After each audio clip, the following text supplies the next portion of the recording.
15 अगस्त 1964 सात संगत जगत माता जी ने शरीर छोड़ा। सेवा दल की रैली होके हटी थी, आज़ादी का दिवस था और सात संगत महात्मा अधिकारी लोग थाली में भोजन परोस के लाए। थाली रखने बहन गई, जो पास दो बहनें बैठी थी, एक को पानी लेने भेजा और जब वो वापस आई तो माता जी इस शरीर को त्याग कर अपनी ज्योति जोत मिली, संपूर्ण थी आगा, अपना काम पूरा कर चुके थे। शहंशाह जी को पता चला आई, शहंशाह ने हमारा एक और भरम तोड़ा, हमें भय रहित किया।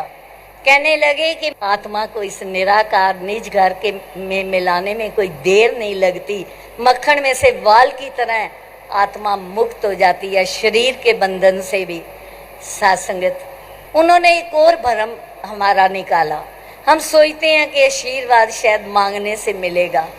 सात संगत नहीं, जब गुरु खुश होता है, संत खुश होते हैं, इनके मुखारबिंद से सहज भाव से निरंकार का ध्यान करके वचन निकलते हैं, वो वचन सत्य होते हैं, वो सात संगत आशीर्वाद का रूप धारण कर जाते हैं। सात संगत 11 वर्ष तक बुद्धवंती माता जी गुरसिख रूप में, सतगुरु बाबा बूटा सिंह जी महाराज, उनकी धर्म पत्नी, उनकी सासू माँ, उनकी बेनती परवान करके उन्हीं के घर में रह रहे थे। और जब सात संगत बेटा स्वरूप सिंह आधी रात को इस शरीर को संपन्न कर गया यात्रा को, सात संगत बाहर उसी तरह संगत हुई, सुबह की बिस्कुट चाय बांटी गई।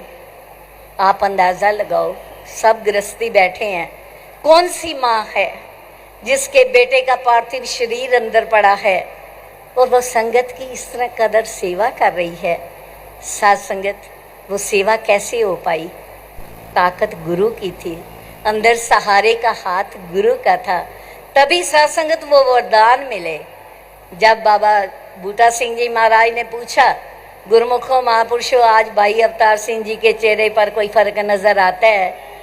कहा नहीं बाबा जी, क्यों? कहने लगे कि अंदर बेटे का शरीर पड़ा है। ये दोनों पति पत्नी उस ममता की जंजीर से मुक्त होकर अपने जो गुरसिक्खी के कर्तव्य हैं उनका पालन कर रहे हैं। सात संगत वरदान दिया।